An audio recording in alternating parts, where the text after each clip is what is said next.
Hello, I am Jack Goodwin, here to talk to you about Combat, Part 2 of the series. Your normal host is out kicking my cousin to death because he deleted some good footage, so he's quite pissed. So I'm here to exudate the process of this video.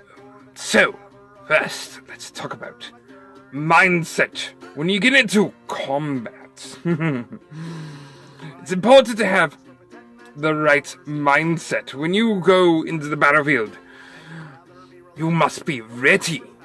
In here, overall, if you're not ready, you're caught flat-footed or being combat code.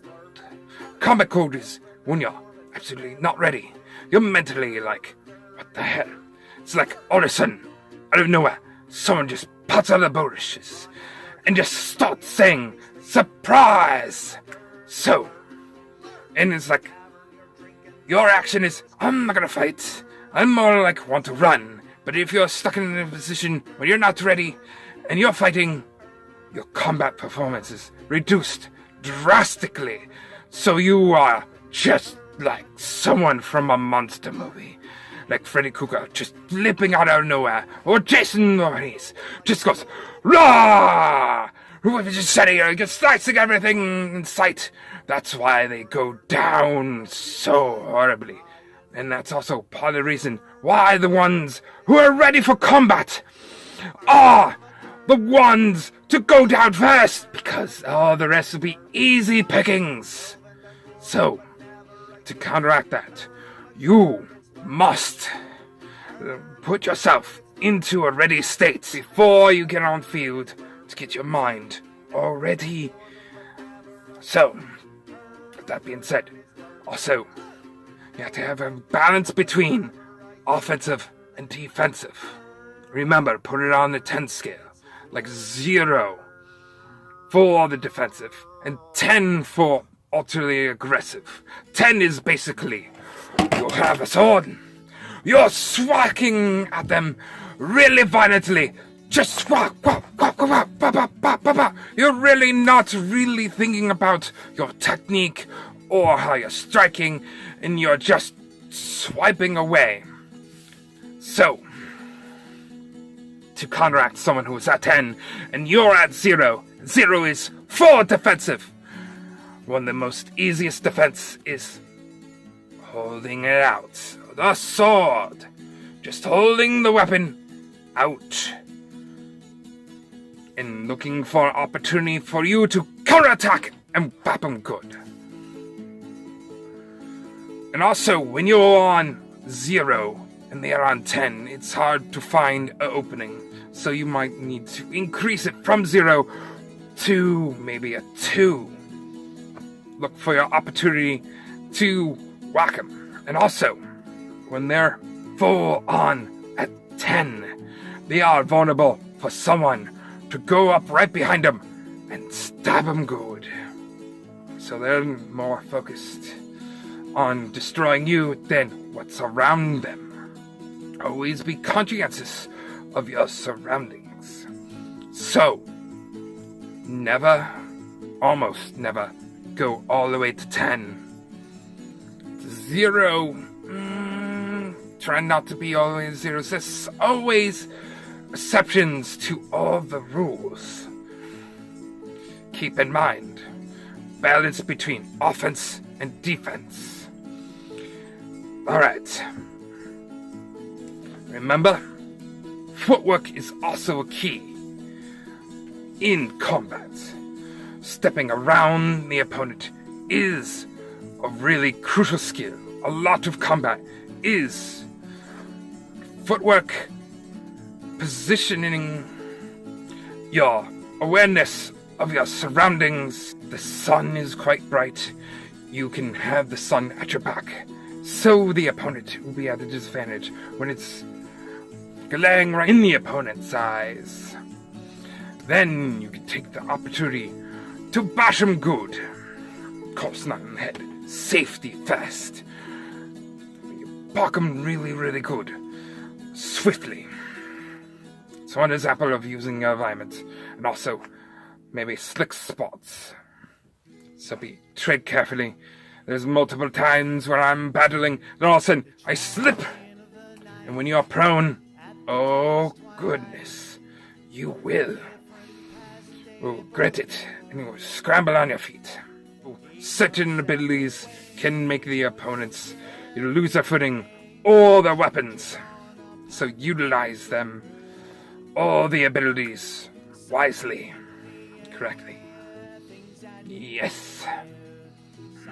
First, we are going to talk about footwork and working around the attack cone. Everyone has the attack cone. The combat cone is basically your attack range. And it is all into a cone. Working inside and outside of the cone is the key. The key not to be inside the opponent's reach of the cone. And at key times, getting your opponent inside the cone and moving out. Being in, out, a lot of trading of offensive and defensive ways of thinking and postures and tactics. Also we're gonna be stats. Stats would be, most popular one would be the L stats. Would be that. Then there's, if you have a shield, that could be an A. Then you can mix it up to the L. Whatever, realm of thinking you're going for. Like you're going for defensive. And you have a shield. Shield side towards the enemy, with the foot of the side facing them, towards them. Demonstrating right up there. Then, if you're going to offensive, then you change your stance to offense, so the side or your shoulder or your arm, all that region, be towards your enemy, so you have more of a reach, and switching through that, vice versa. So, and also try not to be too predictable.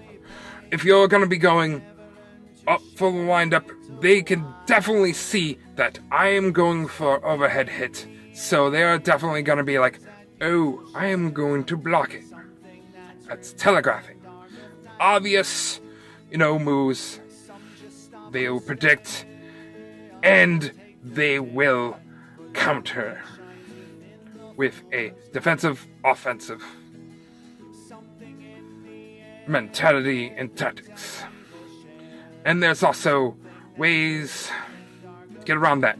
Like I'm going to overhead strike, then I do some fancy thing, then I go down low. So, oh, and woo.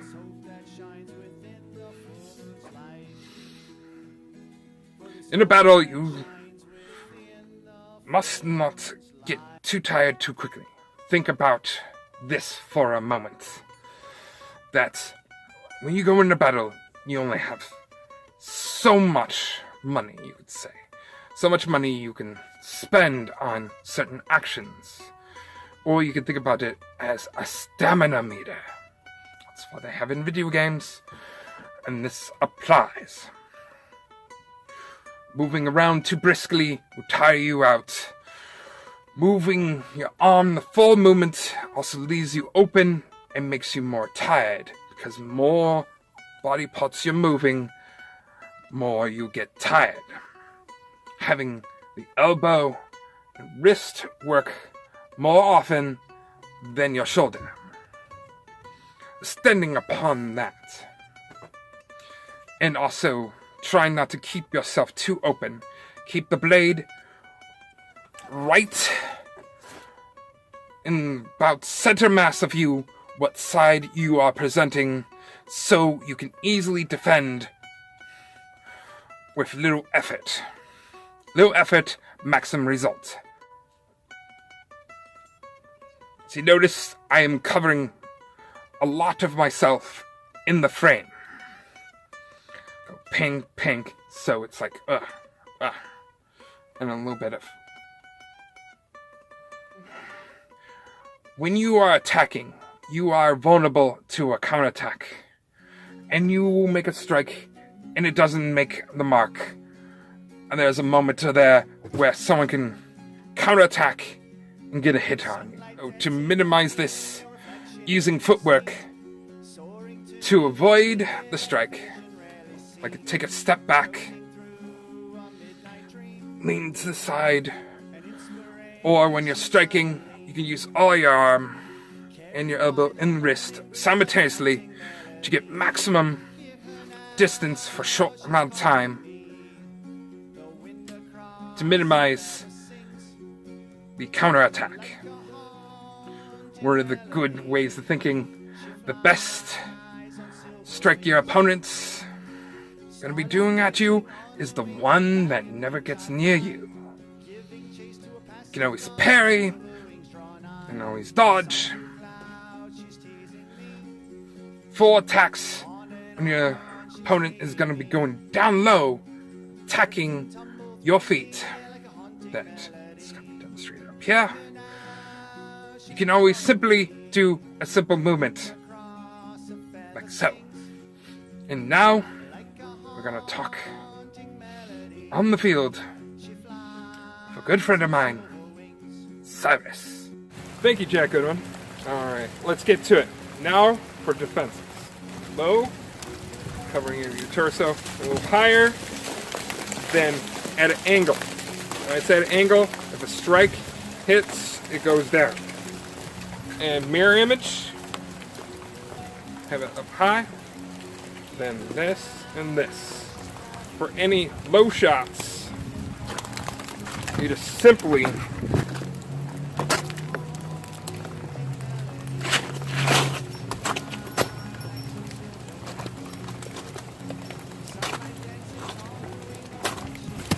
have yourself bladed. Less of a target, the better. So you know all the strikes are going to be coming right in this area. Generally, whatever's closest, your shoulder, your leg, your side torso. Give them less of a target. And you can also compensate that with a shield in the way. And, alright. You can go offensive and not worry too much about rebuke. But you get a lot of shoulder strikes there. Boom. So if they're going aggressive to like to 8 to 10, you can just switch up your, footwork from your attacking foot, your sword hand foot, towards the enemy, to your shield, just by transfer. Alright. Right now, shield is away from me, and anything, like you're defending with a sword, have it out to intercept anything, so to grip any distance that the opponent might, use against you. Having your weapon or shield out, away from you, to give your opponent no edge against you, and while you're defending against them. So never go all the way up in here. Have it out. Way out. Alright, switching foots. Offense. All strikes can be made up into, 12 strikes. Go downward, upward. Keep in mind, when you're going downward, safety. Alright, so 1, 2, 3, 4, 5, 6, 7, 8, 9, 10, 11, 12. Alright, well, let's talk about that. So, downward strikes. Already discussed safety. Going upward, keep in mind someone falls. Be mindful when you're striking, and when you're striking, you're vulnerable. And when they're going on the return, that's your opening. That's when you're going bop. That's where you go in the range of like 5, see your opportunity, bop them. Like, you get in their combat code, bop them, get out, and you're just playing it safe. You're being aggressive and you're also playing it safe. Keeping the weapon away, then bop them when you see an opportunity, especially with a thrust. When they're going thrust, they're extending outward and they have to retract. All their body is in your cone, right in the cone, so range of attacks you can go is endless. And like what Jack said, keep in mind telegraphing. Obvious attacks, like, alright, you can just like totally defend, like, alright, from like 5, 6, you can be like this, like, alright, block, move away, and that, whoop. Then you can do a follow-up swing to to totally throw them off. I'm like, alright, pass, then down, follow, whoop. From 3 to 4, 3 to, I think it was 8 or 6, and whoop, mix it up. Be like, go from a 3 to 8. Oh, nope. Go around the blade like these. They know they're gonna block, then you mix it up. It's a fate. Remember, do a fate like 40% of the time. If you do it all the time, they'll expect it. So, keep in mind, when you're striking and you're going for the legs, a lot of new players go for the leg and they're going down. And when they are going down and they're having their head down, this is right at the striking range. Like, this is where my sword range, and someone's like, get down, you walk into a headshot. So, going for the legs, widen down your stance, have your head back, and you go downward.